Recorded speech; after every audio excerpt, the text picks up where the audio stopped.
मैथिली दुल्हन इसके मनमोहक गीत जरूर सुने। यदि अच्छा लगा तो चैनल सब्सक्राइब जरूर करें। presented by Stone Music। अपना बहिना से सेटिंग करा दी है। Priya recording studio Dwarka Delhi. अपना बहिना से सेटिंग करा दी है। शादी के डेट भगलो सेट हमारा नहीं तू भुला दी है। हमारा नहीं तू भुला दी है।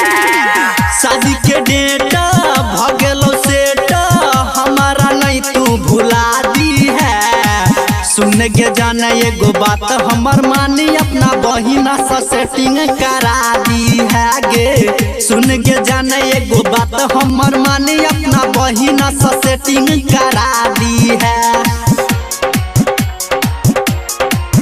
अपना बहिना से सेटिंग करा दी है। Priya recording studio Dwarka Delhi. अपना बहिना से सेटिंग करा दी है। करबे नहीं हमर इंतजार गे, चले बेजान ससुरार गे। हमरा भूले बे मजा उठे बे, करबै हमके करा से प्यार गे।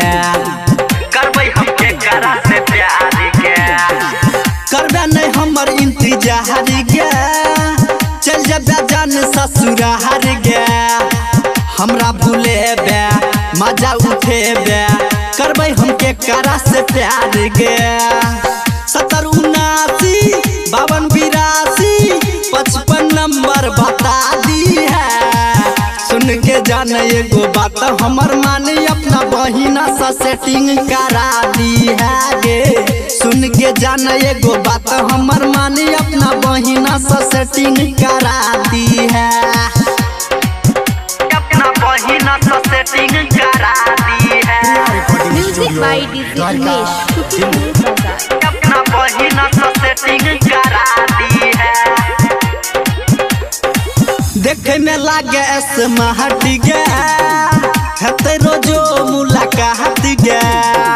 मनीष जकौलिया कहै छो जानू माले न हमारा बात गे। माले न हमारा बात गे। देखे में लागे स्मार्ट गे, हेते रोजो मुलाकात गे। मनीष जकौलिया कहै छो जानू माले न हमारा बात गे।